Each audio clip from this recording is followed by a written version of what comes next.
representing the ordinary Ghanaian. No movement for change and the alliance? And we are in the majority. And when you have given them in excess of 18 minutes to speak, you will not bully me into 5 minutes submission, because we are in the masses. And fortunately, you are part of the masses. Thank you for honoring that. And then a good morning to Alan John Kojo Tramantin. He's still in the Ashanti region.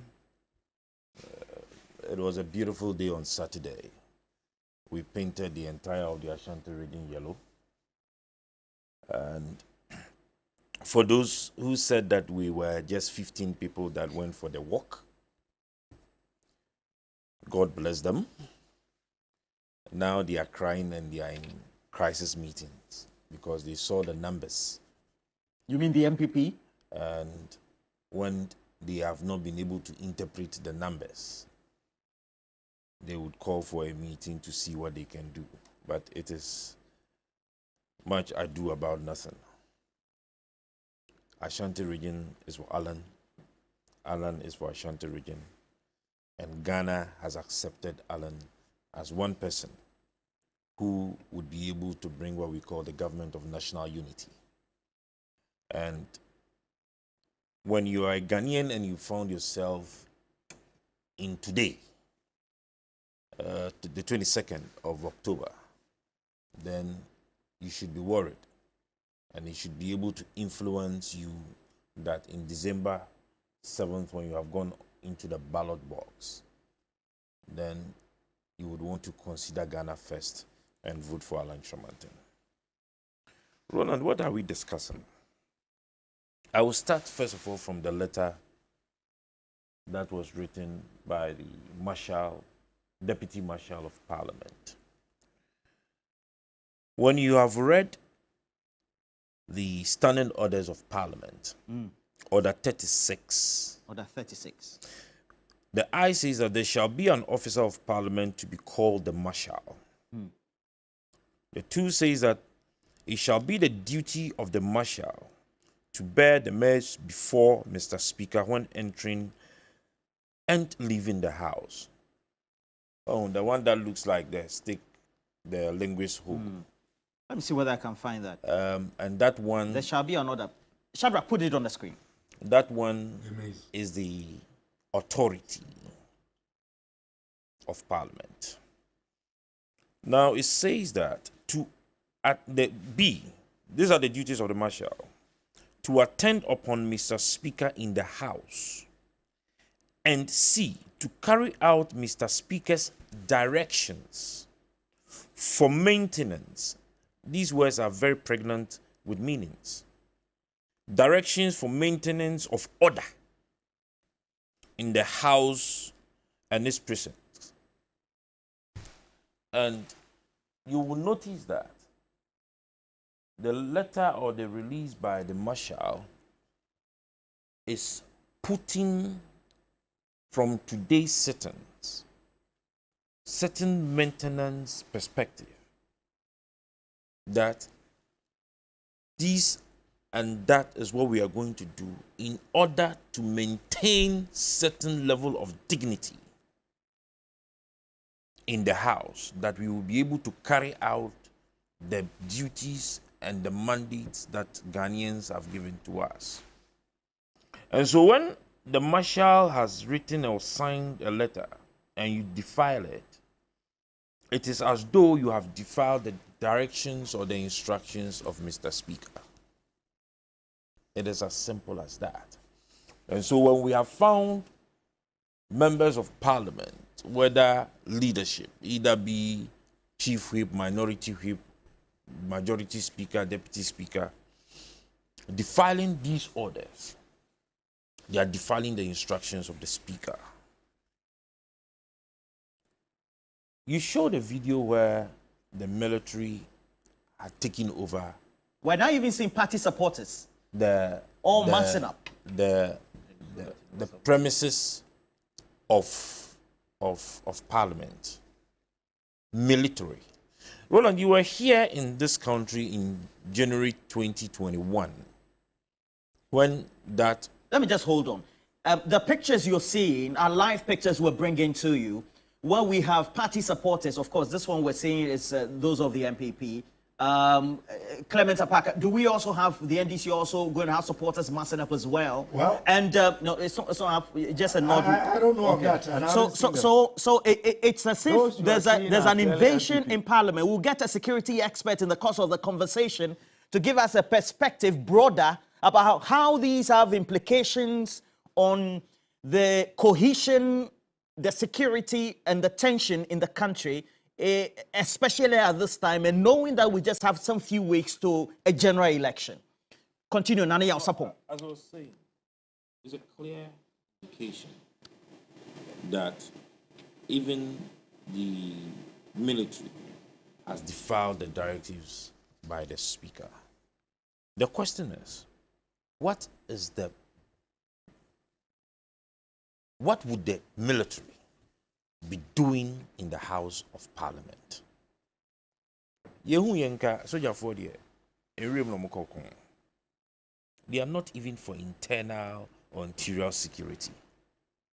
And the IGP and the police cannot come and tell me and the ordinary citizen that there is a shortage of police in the system, that they have called for support, because that is what they always say, that we needed the support of the military. To do what? The training of the military is different from the training of the police.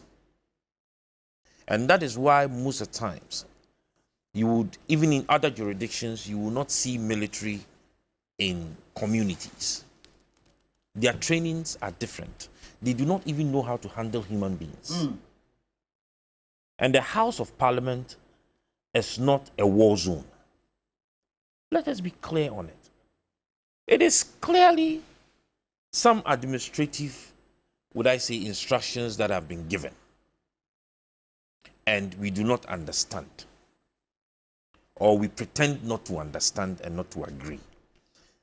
But yesterday, when this same instructions, ruling, whatever they want to call it, was given, and because they were in the majority and in excess, nobody raised issues. And this is a lesson to Ghanaians. When we sweep things under the carpet, this is what would happen. Listen, the first time I saw crossing of carpet was in 2006. Professor Wayuseni. Then we came to Honorable Abubakar Boniface Sadiq. He was independent candidate for Salaga, and then came to run on the ticket of NPP. Then my own father. Yeah, he's only mentioning the instances. Joe Wise, now First Deputy Speaker. Bekwai, independent, cross to NPP. Then Fomina. Now, Fomina is the main issue. Why do I say this? Fomina was an NPP parliamentary member. Fomina decided to go independent.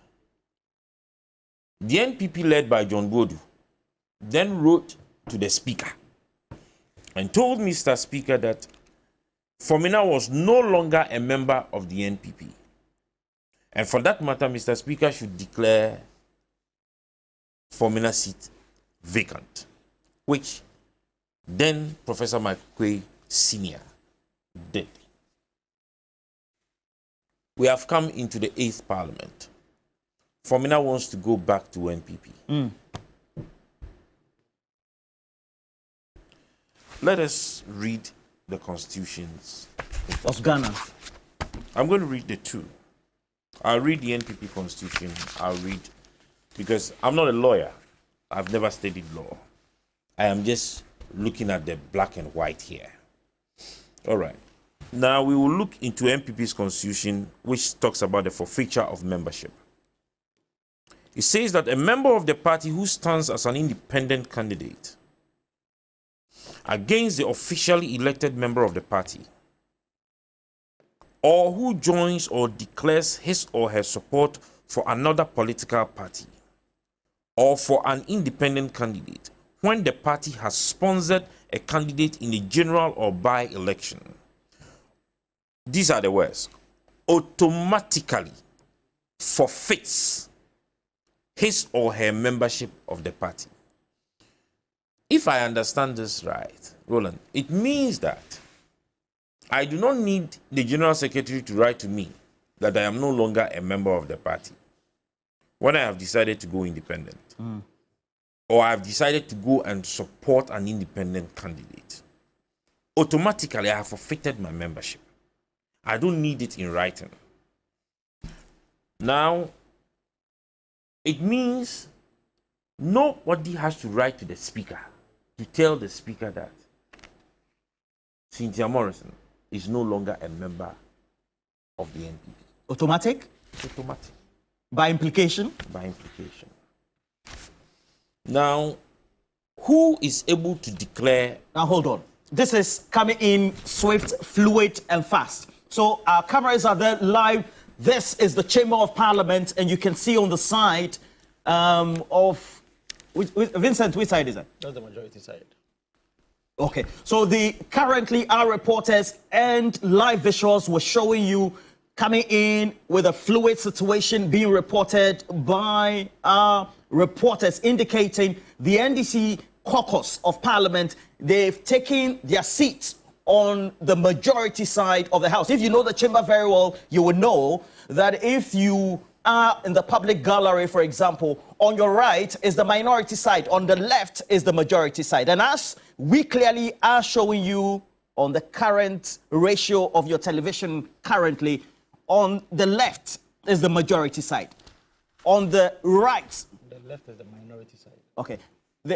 On the right is the minority side, as we have it. On the majority side, our reporters, live visuals also coming to you live on TV3 New Day, indicating NDC MPs occupying the majority side of the House in terms of the way Parliament, the chamber, has been partitioned. The combination of the two.